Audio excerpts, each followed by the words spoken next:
Hello student, this is third video of chapter air. The movement of air from high pressure area to low pressure area is called wind.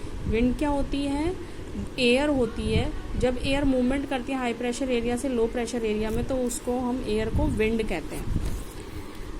अब आप देखिए wind को mainly 3 categories में divide किया गया है broadly. The permanent winds, seasonal winds and the local winds. देखिए permanent winds को हम ट्रेड विंड के नाम से भी जानते हैं.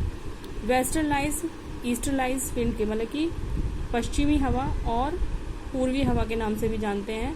परमानेंट विंड है. These blow constantly through out the year in a particular direction. ये पूरे साल बहती रहती है, पूरे साल चलती रहती है एक कांस्टेंट डायरेक्शन में. ठीक है.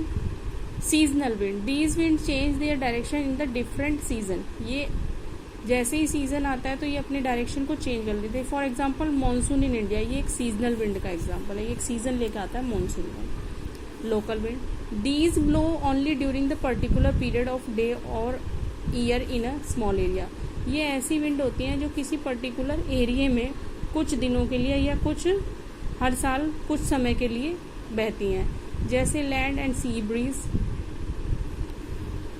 और लू इसका एग्जाम्पल है. इसका सबसे बेस्ट एग्जाम्पल लू है. यहाँ पर आपको एक डायग्राम शो करा है. अब ये देखिए डायग्राम में क्या शो कर रहे हैं. ये हाई प्रेशर एरिया है, ये भी हाई प्रेशर एरिया है और बीच वाला लो प्रेशर एरिया है. ठीक है.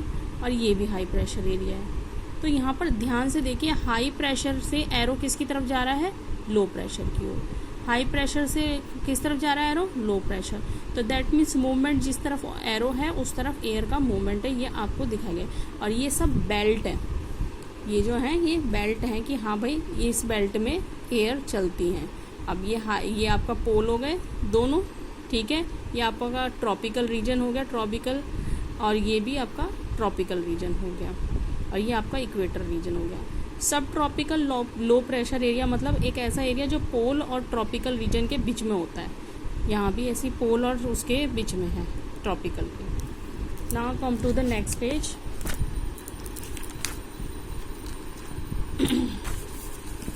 सी, अगर हम कैटेगराइज करें तो आप देखेंगे कि हमारे पास मेनली 3 टाइप ऑफ रेनफॉल्स होते हैं.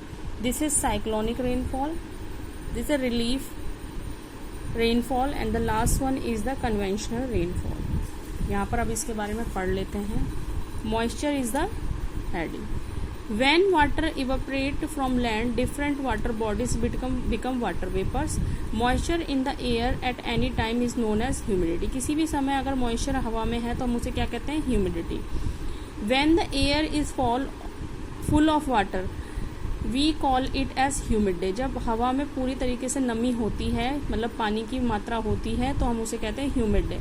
As air get warmer, its capacity to hold water vapor increases. जैसे जैसे हवा गर्म होती है पानी की बूंदों को, वेपर्स को वो ज़्यादा से ज़्यादा होल्ड कर पाती है. लेकिन जैसे और more and more humid day बना देती है वो. बट एक ह्यूमिड डे हम क्लोथ नहीं लॉन्गर टाइम तक ड्राई होता है और स्वेट नहीं है ऐसे डज नॉट, क्योंकि ये इवेपोरेट नहीं होता. मैंने आपको आंसर भी लिखवाया है उसमें इवेपोरेशन की प्रोसेस स्लो डाउन हो जाती है, ये लिखा है. Making feel uncomfortable. लेकिन जब ये ह्यूमिडिटी कूल डाउन हो जाती है तो कंडेंस हो जाती है. कूल डाउन का मतलब कंडेंस हो जाती है. तो ये किस फॉर्म में आते हैं? ड्रॉपलेट ऑफ वाटर, और जो कि आपके यहाँ पर रेनफॉल की तरह होती है. ये रही प्रेसिपिटेशन. क्वेश्चन नंबर 1 है, पूछता है व्हाट इज प्रेसिपिटेशन.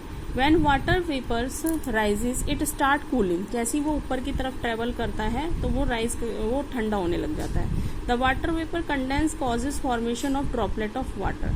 क्या होता है? ये कंडेंस होने के बाद जो वेपर्स है, जो गैसियस फॉर्म है, वो किस में चेंज हो जाता है? लिक्विड फॉर्म में. Cloud are just mass of such water droplet. और क्लाउड क्या है? ऐसी वाटर ड्रॉपलेट के बॉडी है.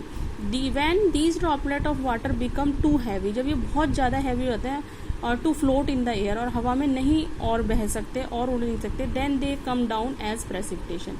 और वो प्रेसिपिटेशन की तरह आपके पास आ जाते हैं. प्रेसिपिटेशन बरसात होती है. मैंने आपको इसकी बहुत वाइड डेफिनेशन लिखवाई हुई है और ये छोटी डेफिनेशन है आप समझने के लिए. Jet plane flies in the sky leave a white tail behind them. पूछेगा क्यों? The moisture from their engine condense. जो उसके इंजन से मॉइस्चर निकल रहा होता है वो क्या हो जाता है? Condense. We see trial of the condensed moisture. जो हम देखते हैं for some time when they are on air movement to disturb it. ये कुछ समय के लिए हमें दिखता है लेकिन बाद में ये गायब हो जाता है। Precipitation that comes down to the earth in liquid form are called rain. अगर प्रेसिपिटेशन लिक्विड फॉर्म में आता है तो हम उसे रेन कहते हैं। Most of the ground water comes from the rain water. Plant help reserve water when tree on hill side are cut. Rain water flow down and bare mountain can cause flooding and low lying area. अब ये आपको बता रहे हैं कि जो water होता है उसको रोकता कौन सा है, प्लांट रोकता है वाटर को। लेकिन अगर प्लांट की कटिंग हिली रीजन में करेंगे तो सीधा सीधा पानी नीचे आ जाएगा और लो एरियाज में फ्लडिंग की कंडीशन हो जाएगी। On the basis of mechanism there are 3 type of rainfall, conventional rainfall, orographic rainfall and cyclonic rainfall. जो rainfall is very important for the survival of plant and animals. It brings fresh water on earth surface. If rainfall is less, water scarcity and drought occurs. On other hand if it more flood take place. मतलब कि एक particular amount में ही होना चाहिए, ज़्यादा हो तो flooding condition, कम हो तो ड्राउट की कंडीशन बन जाती है। That's all the lesson. Have a nice day.